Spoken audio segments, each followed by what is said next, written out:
We are in the next part now. I get to guy in the next previous part. I just ended up just kind of going on a rambling mode because I was upset at like ancestral worship. But yeah, anyway, this cousin, yes, I was telling you guys about this cousin of mine who was stealing the wealth of wonke umuntu la emgaqweni ekhaya. Kodwa mega sokola ukungitshontsela mina, and I keep on maintaining ukuba mina ngitshontshelangwa. It's just a matter of time. These swarming locusts, these cankerworms and these palmerworms, the Lord is going to restore to me whatever it is that I zamile gresham to go and take. I'm jobo. After suffering for a little while, I'll be okay. But this cousin stole the wealth of many, and it was because of what he started, that now my family is in this chaos. So basically everybody else, remember his sister started out saying, yo, my brother's involved in something dark, I'm not cool with it. Nobody's cool, everybody's worried about him. Wonkumuntu imagined that he was going to end up nowhere because he was getting into crime.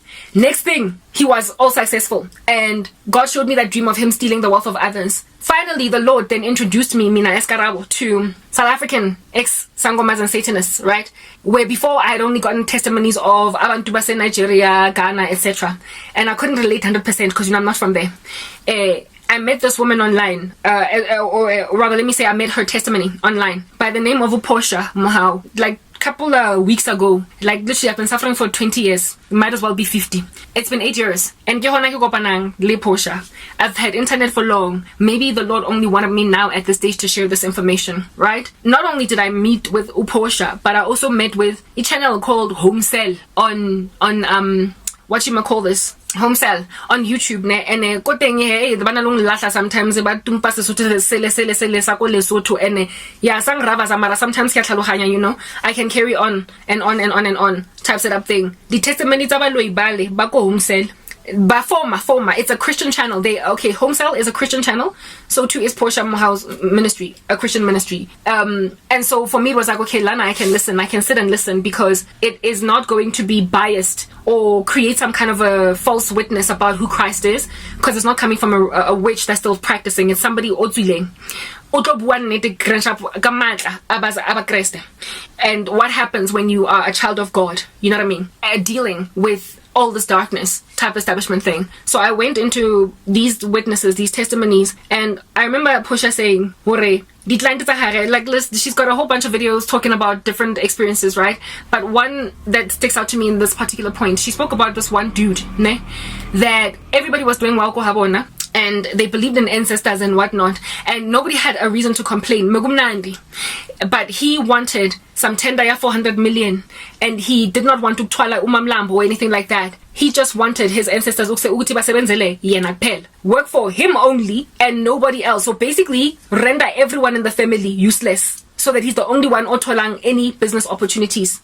Abo brother bakhe nabo sister meba graduatile ba eskolweni. He was basically saying they must just be poor, all of them. I will take care of them. I ba ne ba tshware ke tla ba bodlisa nna ka dijo tse tswang fridge ya ka mara tsa bona dijo ba itekele ba ka lebala. Yo guys, wait when Portia was talking, my heart broke so bad. Like I was crying throughout. Like testimony sometimes I click off because it's just too heavy. It's like I'm listening to a memorial service of my family members. Ba hlokofetse kaofela ko bus accidenting. Ha Portia abua. I can't sit outside of Portia's ministry for any length amount of time. I cannot consume her. I can't move from video to video to video with Portia. I can't. Because it's like she is literally, the reading of the wreaths at a funeral. That it's like every time the memorial service, it's a cousin 1, cousin 2, uncle 1, uncle 3, auntie 7, like abantu bagiti. She is reading wreaths wabo at a proverbial funeral service of the crimes, because the wages of sin is death, guys. And I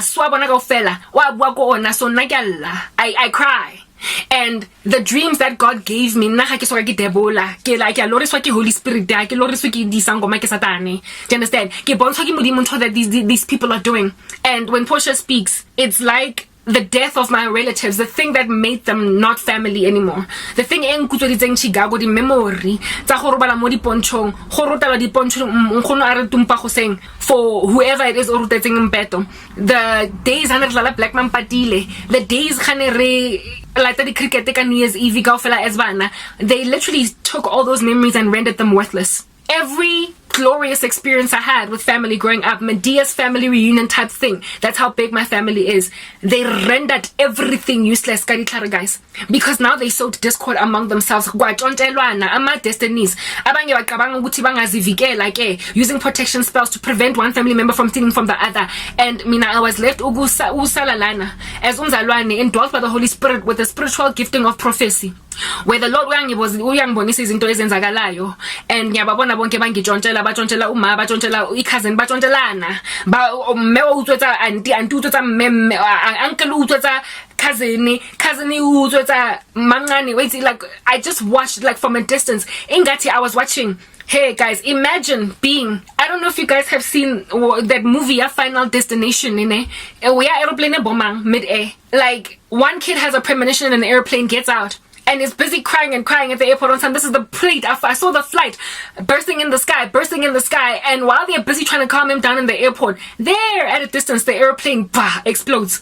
And everybody sees it, and the moment that happens, it becomes all somber and quiet in the airport, because you understand that everyone in there is dead, and you just have like a tabulation in your mind: 1, 2, 3, 4, 5, 6, 7, 8, 15, 27, 59. How many people were on that flight? Flight 188, I think 190 something, dead. There is no way they could have survived it. It's pointless to bring an ambulance. Nobody has made it. It's like I got a premonition on an airplane. That would be the tantamount of my redemption. Got off that flight, cried and jostled about, because I tried to warn them prior to losing everything. God has shown me, guys, this is what you're doing. And from the airport, like window,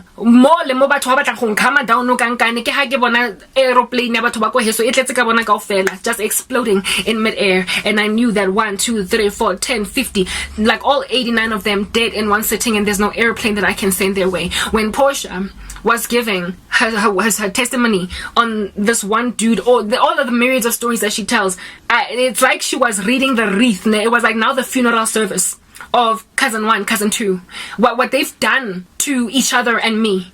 I could relate with certain spells that were cast, and I could apply the dreams that God gave me to now what Portia was saying.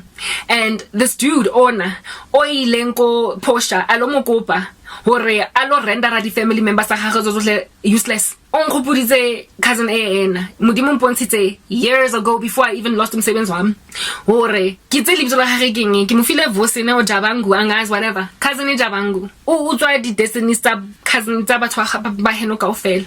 And when Portia was telling the story of this dude who said, make everyone in my family useless so I can get a tender ya 400 million, I was like, that's my cousin. That is this cousin who had a history, a criminal record. Everybody thought ukuthi mephile ngaye, and then he decided to turn to the darkness and consulted the darkness to steal the wealth of all his family members, rendering every last one of them useless. Now abantu bagithi it's a cantankerous circus, wankutla kaofela barata ditlhano kaofela, most of a lot of them ba lawyer ne ba consulta, mara he is the only one on ang shrine practicing in his own personal capacity. So he is the most destructive, and he is the original domino that was tipped. This cousin of mine is the one that caused so much suffering and want in all the rest of my other family members that they ended up turning to darkness just to find any relief for taba ba blokegile ha ba tsebo ba ye kae. So ba tsene ba le engaged in occult activity because of him. He essentially has rendered all of my family members Satanists. Nintele ngathusiswa ke uze kithi wakhala ukuthi, hey man, abutwaka we involved in something ebodileng. She was not busy dabbling at the time, but she ended up dabbling. Why? Because her brother blocked her. So this cousin is responsible for the demise of the whole family. He was like the pilot in Flight 189 on Final Destination. Ubulale abantu bagithi bonke, tipped like dominoes, and they ended up doing witchcraft when they were never ever gonna do that. And I'm the only one. That's why Keraseyaga in particular, he kept on like burning him, scorching him, and in the dream he was like, where's Alang Mona, where's Alang Mona? What is up with Karabo? I was the only one that never bowed, knelt. Like, there were 7,000 others that have not knelt to bail. I was the only one that did not kneel to bail, and it frustrated him. Let's move on to the next part.